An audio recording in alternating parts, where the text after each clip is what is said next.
মাৰ্ঘেৰিটা সমষ্টিৰ ইনথেম লাথৈ লাঘাটত দলং নিৰ্মাণ কৰাৰ দাবী। মাৰ্ঘেৰিটা সমজিলাৰ অন্তৰ্গত ইনথেম পঞ্চায়তৰ অধীনস্থ লাথৈ লাঘাট আৰু সৰ্বোদয় গাঁও সংযোগস্থলত এখন দলং নিৰ্মাণ কৰাৰ বাবে দীৰ্ঘদিনে দাবী কৰি আহিছে স্থানীয় ৰাইজে। বুঢ়ীদিহিং নদীৰ লাথৈ লাঘাটত এখন দলং বাৰম্বাৰ আবেদন নিবেদন কৰিও সুফল পোৱা নাই ৰাইজে। দলংখন নিৰ্মাণ হলে সৰ্বোদয় বিছাগাঁও নিংগাম লিডু জাগুনৰ দৰে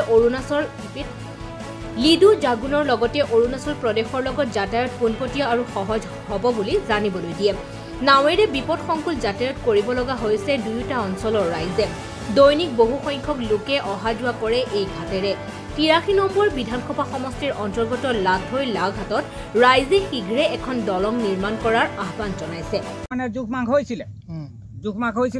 হোৱাৰ পিছতে মানে দলংখন দেখিছো শুনিব পোৱা মতেতো আমাৰ ইয়াত নহ'ব বুলি কৈছে। কেনিবা এফালে ছাইড কৰি নিলে বোলে জাগুন ছাইডে দিয়া ব্যৱস্থা কৰিছে বুলি কৈছে। ইয়াত কিমান মানুহ বসবাস কৰে?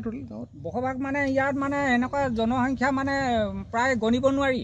আমাৰ এইটো মানে একেবাৰে ডিগবৈ, পেঙেৰি, ইনথেম, উলুপ, নগাপথা আৰু এইফালে মুগং, কাঠনি, বৰডুমচালৈকে কানেকশ্যন আছে।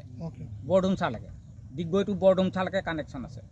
প্ৰায় অসুবিধা হ'লে মানে এইফালে দিয়ে অহা যোৱা কৰে, অলপ শ্বৰ্টকাট হয়, বহুত শ্বৰ্টকাট। তাৰ দ্বিতীয়তে হ'ল কি মানে দলং চলং নোহোৱাৰ পৰা এটাই অসুবিধা হয়, আমাৰ কিবা মেডিকেলৰ মানে এইটোৱে এটা আমাৰ ডাঙৰ সমস্যা। শ্ৰী প্ৰবীণ ৱাখেত আজি ইনথেম মুগং পথাৰ লাথৈলা ঘাট উপস্থিত হৈ আমাৰ ঘাটৰ বিষয়ে অকণমান চৰকাৰ প্ৰশাসনক জনাবলৈ বিচাৰোঁ যে আমি চৰকাৰে আমাক ইয়াত দলং এখন যদি আমাক বনাই দিলে আমি নথৈ আনন্দিত হ'লোঁ হয়। কাৰণ আমি মাৰ্ঘেৰিটা যাবলৈ বা জাগুন যাবলৈ কাৰণে আমি মাৰ্ঘেৰিটা হৈ আমি ঘূৰিবলগীয়া হয় আৰু অৰুণাচলৰ হৈ যাবলৈ হ'লে আমাৰ বহুতেই দূৰ হয়। কথাচেমা ঘাটত 1962 চনতেই তেতিয়াৰ পৰা এইটো লাথৈলা ঘাট বুলি জনাপ্ৰিয়। তেওঁ আছিল এজন শৃংখ মুৰব্বী মানুহ। তাৰ বিনিময়তে আমালোকে ইয়াত দলং অনুৰোধ কৰাত মাৰ্ঘেৰিটা SDO মহোদয় আহিছিল যে তেওঁ মনোনীত কৰি গ'ল। মাৰ্ঘেৰিটাৰ পৰা সমীৰণ বৰঠাকুৰৰ ৰিপৰ্ট, এনি পলিটিকেল।